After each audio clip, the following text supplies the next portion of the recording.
Assalamualaikum warahmatullahi wabarakatuh. Senang sekali berjumpa lagi bersama saya Erwan Sriwijaya dan hari ini saya akan memberikan sebuah materi menarik tentang observasi. Jadi gini teman-teman, pada awalnya saya dan Mbak Ami hanya akan memberikan 2 UK di mata kuliah ini. Tapi di perjalanannya kami mengevaluasi kalau ternyata teman-teman butuh referensi untuk memahami untuk membuat strategi komunikasi pemasaran di akhir. Nah, jadi kami memutuskan untuk menyisipkan sebuah UK di tengah-tengah, yaitu observasi. Nah, untuk observasi, teman-teman memerlukan penelitian di lapangan. Kalian akan kami minta untuk melakukan sebuah riset. Nah, cuma saat pandemi begini akan sulit teman-teman untuk mengakses perusahaan tersebut. Jadinya teman-teman akan kami minta untuk menggali riset berbasis referensi. Jadi data yang dikulik di sini adalah data-data sekunder berupa jurnal, buku, berita di media massa online ya, atau dari sosial media. Cuma yang sosial media ini agak susah karena nanti teman-teman harus mengolahnya dulu. Jadi saya sarankan dari berita di media online, jurnal, atau buku. Oke ya.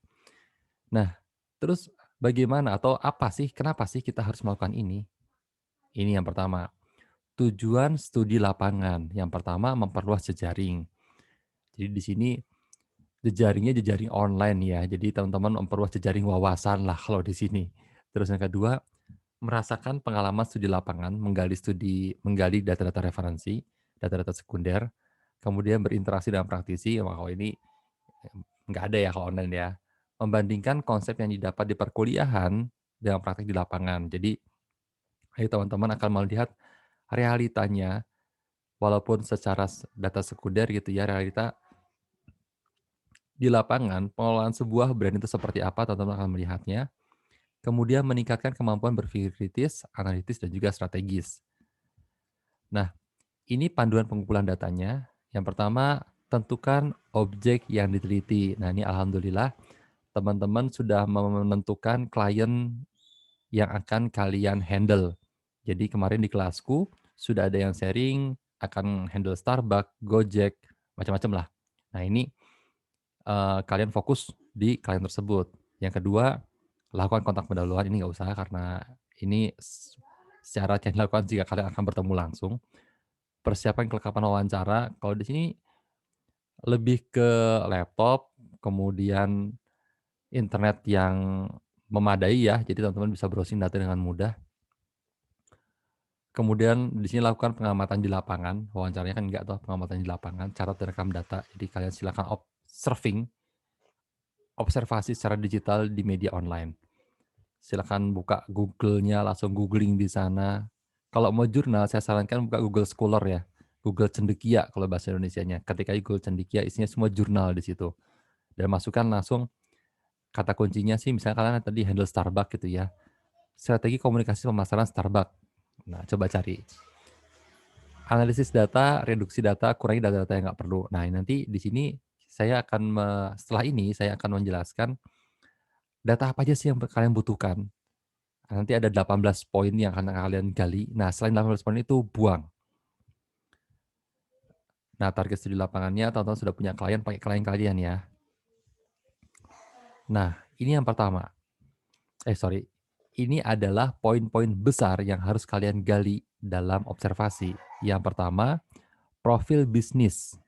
Jadi kalau kalian handle Starbucks, berarti profil Starbucks-nya yang kalian gali.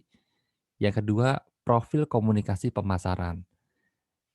Di sini kita bedah nih, brand-nya dia siapa, target audiensnya siapa, pesannya apa, terus, media ini pakai apa, terus habis itu, feedback-nya seperti apa nih secara profil komunikasinya. Ketiga, strategi komunikasi pemasaran. Bagaimana si brand ini menyampaikan dengan efektif dan efisien pesannya, itu strateginya. Nah, kita lanjut lagi. Nah, jadi kita udah mulai ya, kita mulai menggali IMC, strategi komunikasi pemasaran dari bisnis atau dari klien yang kalian handle. Yang pertama, profil bisnis. Di poin pertama ini ada 5 poin yang harus kalian gali. Yang pertama, nama bisnisnya. Wah, ini mah gampang. Nama brand-nya udah pasti tahu ya. Kemudian waktu didirikan, sejarahnya. Jadi kalau di sini teman-teman bisa masuk ke official website-nya dia, atau kalau misalnya nemu mau pakai jalur riset, itu biasanya ada profil juga di jurnal-jurnal. Jadi biasanya kalau penelitian meneliti tentang Starbucks gitu ya, nanti ada poin profilnya biasanya di pendahuluan. Kemudian pencetus bisnisnya siapa, ide awal bisnisnya bagaimana, kemudian perusahaan ini berafiliasi, merger apa enggak. Jadi ini kalian cek ya, perusahaannya ini merger atau enggak. Kalau merger dengan siapa, kalau enggak ya nggak apa-apa. Yang kedua, kita mulai menggali profil komunikasi pemasaran. Jadi di sini program komunikasi pemasarannya itu ada atau tidak. Tentunya ini sangat mudah kalian gali. Begitu masuk kata kunci tadi ya, komunikasi pemasaran Starbucks. Muncul beberapa jurnal berarti ada. Terus kemudian, nah ini kalian coba gali lebih dalam. Tujuannya apa? Kemudian targetnya siapa? Target audiensnya yang disasar. Kemudian ini yang penting nih, periodisasi komunikasi pemasaran. Jadi gini teman-teman, saat teman-teman menggali pakai jalur Google Scholar gitu ya, komunikasi pemasaran Starbucks, itu nanti banyak sekali penelitian tentang itu.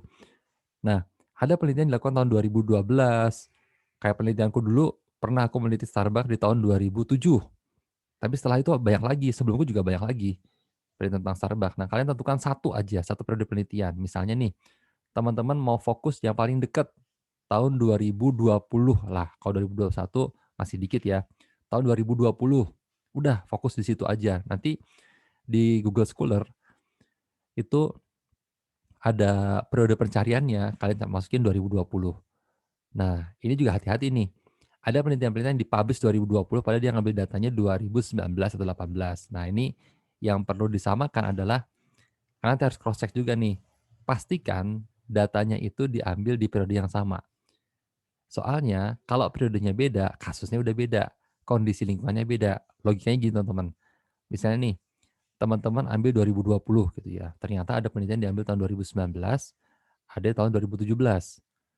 Nah, 2020 itu kan bulan Maret udah mulai COVID nih. Mestinya data-data yang diambil dari bulan Maret sampai Desember 2020, isu protokol kesehatan udah masuk. Isu-isu dampak-dampak COVID ke bisnis sudah mulai terjadi. Penjualannya menurun, orang udah mulai malas datang, penjualan bergerak dari offline menuju ke online. Tapi kalau datanya tahun 2019-18, orang yang masih nongkrong masih banyak. Terus penjualan masih banyak di offline-nya. Nah, nanti sih bakal timbang, teman-teman bakal bingung sendiri. Makanya periode pengambilan datanya harus disamain dulu. Jadi tadi ya teman-teman coba gali dulu. Saya sama-sama di Google Scholar periode penelitian, periode publish-nya atau periode datanya ini itu tahun 2020 dari Januari sampai Desember. Klik masuk nanti muncul nih. Misalnya ada 10 penelitian tentang Starbucks. Kalian baca satu-satu, terus baca di bagian metode penelitiannya ya. Itu datanya diambil tahun berapa. Pastikan sama semua. Nah, kemudian yang berwenang menangani komunikasi pemasaran secara keseluruhan. Kalau ini sih nanti teman-teman bakal dapat dari metode penelitian, sumber data wawancara. Siapa? Nah, misalnya nih tadi komunikasi pemasaran Starbucks. Terus kemudian di metode penelitiannya sumber data wawancara akan diambil dengan wawancara bersama apa namanya, kepala divisi marketingnya Starbucks misalnya. Ya udah berarti kan yang berwenang adalah kepala divisi marketing. Oke, kita masuk ke interview guide yang ketiga. Kita mulai menggali how to say, bagaimana mereka menyampaikan pesannya dengan efektif dan juga efisien. Jadi di sini poin pertama, apa saja strategi komunikasi pemasaran yang diimplementasikan. Oke ya, jadi di sini nanti dari data tadi tahun 2020 ada beberapa penelitian, teman-teman rekap. Dari penelitian pertama strateginya apa, yang kedua strateginya apa. Karena 2020 itu mestinya beberapa penelitian, kalian akan melakukan beberapa penelitian yang bisa terbagi-bagi. Misalnya penelitian pertama nih, khusus Januari Maret. Berita yang kedua Februari sampai Juni. Jadi nanti dari beberapa penelitian di tahun yang sama, teman-teman akan mendapatkan beberapa strategi komunikasi pemasaran. Rekap. Kemudian yang kedua, media yang digunakan untuk mendukung komunikasi pemasaran yang dilaksanakan. Media-medianya apa saja? Terus kemudian yang berikutnya, proses pembuatan konten media komunikasi pemasaran.